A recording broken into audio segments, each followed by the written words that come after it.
s'aperçoit en fait sur le territoire qu'il y a beaucoup d'initiatives, beaucoup d'actions, beaucoup d'offres qui sont proposées, qui ne sont pas forcément connues des uns et des autres, alors même que les axes de coopération et de travail en réseau sont primordiaux aujourd'hui.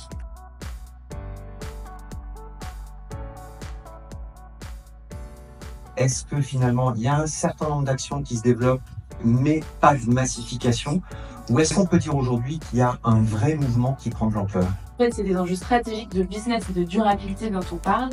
Et donc, sur tous les enjeux, que ce soit dérèglement climatique, préservation des ressources, lutte contre l'effondrement de la biodiversité ou justice sociale, je trouve qu'il y a des choses qui se structurent et que même si on a une année 2024 un peu compliquée, en fait, à l'échelle globale, en termes économiques, ce genre d'événement est la preuve qu'on a envie de se mettre en coalition pour trouver des solutions. Donc moi, c'est ce que je ressens.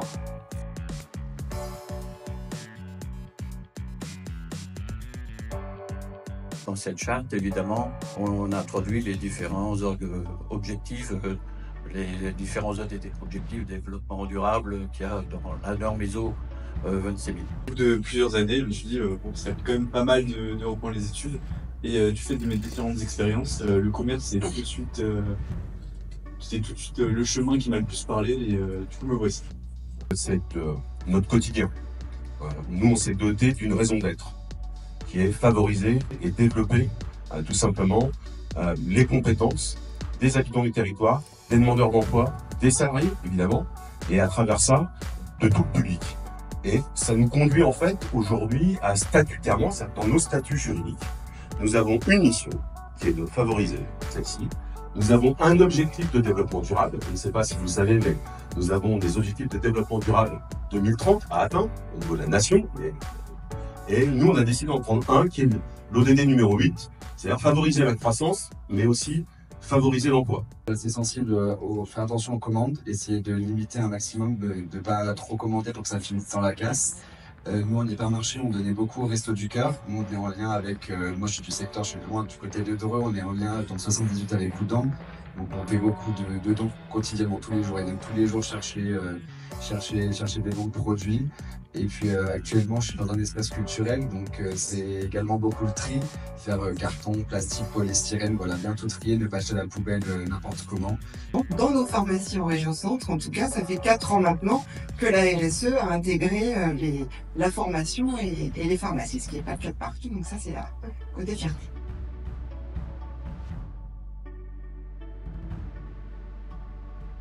À l'Opcommerce, on applique en fait la définition du ministère de la Transition écologique qui reprend notamment les domaines de la loi climat et résilience.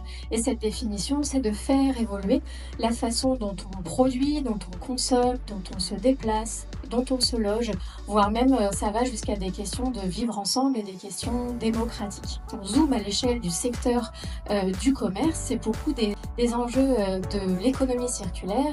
Et là, ça nous amène à repenser le regard que l'on porte sur la façon dont on crée de la valeur économique.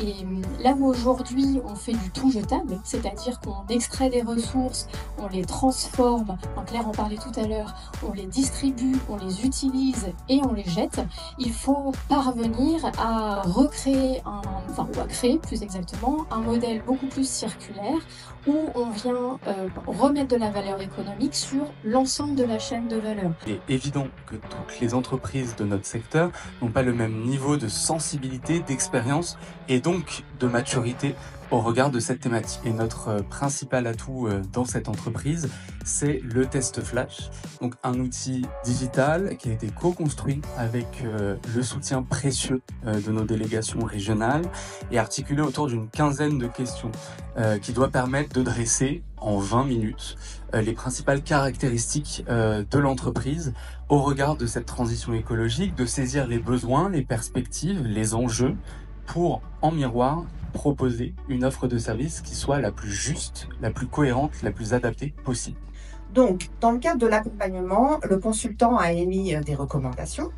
Et je voulais vous en partager 3 parce qu'en fait, c'est quand même toute une liste de recommandations avec un ordre de priorité. Donc, la toute première, formaliser un plan d'action avec des objectifs. Donc, la fameuse feuille de route. Mettre en place un plan de formation. C'est là où nous, on intervient. et où il faut solliciter après le conseiller emploi formation. Donc le plan de formation, l'objectif c'était d'accompagner le déploiement des actions. Et troisième recommandation, intégrer la démarche RSE dans la gouvernance, la fameuse gouvernance dont on parlait tout à l'heure. Avec pilote pour arrêter certaines actions.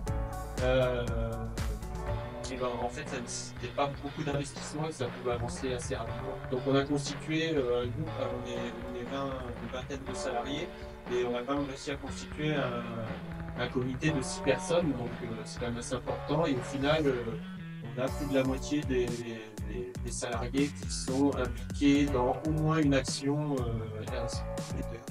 Déjà, ça marche, c'est transversal dans la banque. Si c'est que l'affaire du directeur de droite parce qu'il fait des cartons, ça marche, mais c'est pas suffisant. Si c'est que l'affaire de la com parce qu'ils veulent faire communiquer sur le sujet qui sont vertueux, c'est bien, mais c'est pas suffisant. Donc ça marche quand dans la boîte, on arrive à créer de la transversalité, tout le monde se sent un peu concerné. Donc évidemment, il faut que ça soit porté par le patron. Mais ça marche pas aussi quand je fais de la PSRH, comme c'est que le DRH. Ça marche pas non plus, il faut que ça. Il y a de la transversalité, il faut que ça influe. Et la deuxième truc, il faut être très très pragmatique, ça marche que quand c'est des petits pas. C'est-à-dire que si on commence à vouloir tout faire à la fois, on n'y arrive pas. L'objectif, c'était vraiment de co-construire et d'apporter vraiment du sur-mesure à l'entreprise par rapport à ses besoins, par rapport aux directives du groupe aussi, qui sont prégnants dans les enjeux de la stratégie de l'entreprise. Donc ça s'est fait vraiment au fur et à mesure des rendez-vous. On va faire une phase de diagnostic où on va faire une photographie à l'instant T de ce qui se passe en fait dans l'entreprise, d'un point de vue process RH que RSE du coup, puisque là on était axé sur ce sujet. Donc plan de diagnostic qui a été réalisé notamment avec Nicolas. À l'issue de ce temps de diagnostic, il y a une phase de réflexion, de construction d'un plan d'action qui va être présenté à l'entreprise pour que ça corresponde au mieux en fait aux objectifs, aux besoins que l'on a pu déterminer ensemble et faire aussi en sorte qu'il soit très opérationnel parce que c'était ça l'idée et qu'il implique les salariés. Sur une fresque du climat sur la réunion de fin d'année. Donc avant les fêtes, c'était plutôt sympa. Mis à part cette journée de préparation qui était vraiment bien, les choses qui sont sorties avec les salariés, c'est « ah oui quand même ». Ah oui quand même, et ah oui quand même, on peut faire quelque chose. Et ça, c'était plutôt très positif. On travaille les questions de développement économique. La grande question qu'on se pose, c'est en gros comment on fait pour que dans 10 ans, 15 ans, les entreprises du territoire sont encore viables et sont en capacité de rebondir, de s'adapter en fait à la fois au changement climatique et à la question des ressources qui sont. Alors les premiers enjeux, ça va être notamment les obligations réglementaires. Ça faisait partie un peu des raisons ce matin on a vu de pourquoi est-ce qu'on s'y met. En fait, il y a des échéances réglementaires qui arrivent demain ou après-demain. Pour les metteurs en marché, je vous donne deux chiffres assez explicites, c'est 10% de l'emploi pour les emballages en 2027, ça c'est pour le dedans. Et pour le après-demain, 2030, tous les commerces de plus de 400 m² devront dédier 20% de leur surface pour des produits sans emballage. Il y a aussi des collectivités territoriales qui portent aussi des politiques et des actions qui peuvent aider les entreprises. Donc ça permet de se questionner de façon concertée. D'une, ça permet de sensibiliser, d'embarquer les entreprises, les salariés, parce que quand on dit en théorie, on va transformer ça, l'enjeu écologique est important, oui, mais concrètement, dans mon activité au quotidien, quel impact ça va avoir? C'est important du coup d'échanger et de le travailler en amont avec eux. Et au regard de ces ateliers, à la fin de ces ateliers, la plupart des entreprises nous disent « Ah, il y a plein de choses sur lesquelles je n'arrive pas à bosser », notamment en matière de compétences, d'organisation de l'activité, et c'est un bel enjeu de discussion au sein des entreprises. Oui, du coup, effectivement, dans le cadre de la stratégie de développement économique, les régions sont aussi en compétence d'élaborer une stratégie régionale sur l'ESS sur laquelle on a pu travailler ensemble. Et effectivement, une des pistes de développement de l'économie sociale et solidaire qui peut émerger, c'est la question des coopérations avec les entreprises classiques d'un point de vue global. Plus spécifiquement sur les commerces, il y a eu plein d'initiatives ce matin qui ont pu être présentées, notamment la question des achats responsables. On a parlé de sous-traitance, comment on peut potentiellement orienter ces achats vers des structures de l'inclusion ou du handicap, par exemple. On est donc labellisé commerçant responsable. On a commencé par la gestion des déchets. Quand on a repris le magasin, on avait une benne fourre-tout, où tout était dedans. Voilà. Ce qui faisait qu'on avait environ une rotation toutes les 3 semaines de cette benne, qui nous coûtait une fortune, pour le coup. Et en réfléchissant avec ma réceptionniste, qui est très axée sur l'écologie et la gestion du déchet, on a mis en place les 7 flux. Et d'avoir mis en place les 7 flux, d'avoir quantifié nos déchets, on a mis des bennes en fonction de ce qu'on jetait plus ou ce qu'on jetait moins. La taille des bennes, on se retrouve avec des bennes plastiques qui tournent une fois tous les 6 mois au lieu d'une fois toutes les 3 semaines. En fait, c'est vrai qu'on a beaucoup de produits en plastique, donc on peut se dire c'est polluant et c'est pas bon pour la planète. Effectivement, malgré ça, on peut quand même agir. Ce qui se passe, c'est que les responsables de produits, donc en Suède, ont une vraie démarche d'éco-conception sur les produits et vont travailler depuis l'éco-conception sur de la matière recyclée, avec du plastique recyclé, et jusqu'à la fin de vie du produit, on va essayer de mettre en place des récupérations de nos plastiques pour les réutiliser derrière sur de nouveaux produits. Notre raison d'être est de concevoir, développer, promouvoir des solutions de réemploi des emballages ménagers. Donc on va bien se positionner sur cette logique de l'emballage ménager et de le diffuser au plus grand nombre pour réduire les impacts.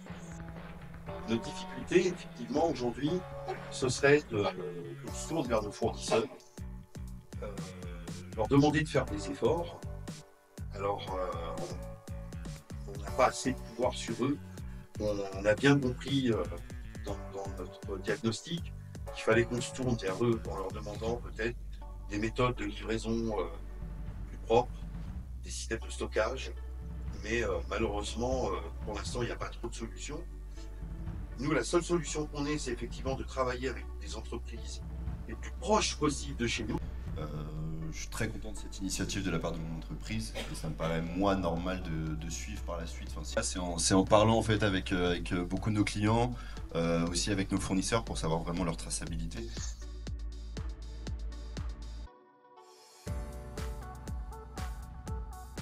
Il y a l'enjeu de la formation des personnes et on fera tout ça avec des humains. Ça a été 50 fois dit ce matin, donc j'enfonce pas le clou. On est tous ici, je pense, très convaincus et que ça se fera pas sans la formation des personnes. Et effectivement, je suis hyper heureux que le MEDEF s'en empare et ait fait une manifestation hier à l'occasion du salon pour officialiser ce sujet-là. Pas plus tard qu'il y a, je sais pas, un mois, il y avait notamment le Shift Project aussi qui a rendu un rapport sur l'enjeu de la formation continue donc des adultes là plutôt, sachant qu'il avait déjà travaillé sur l'éducation.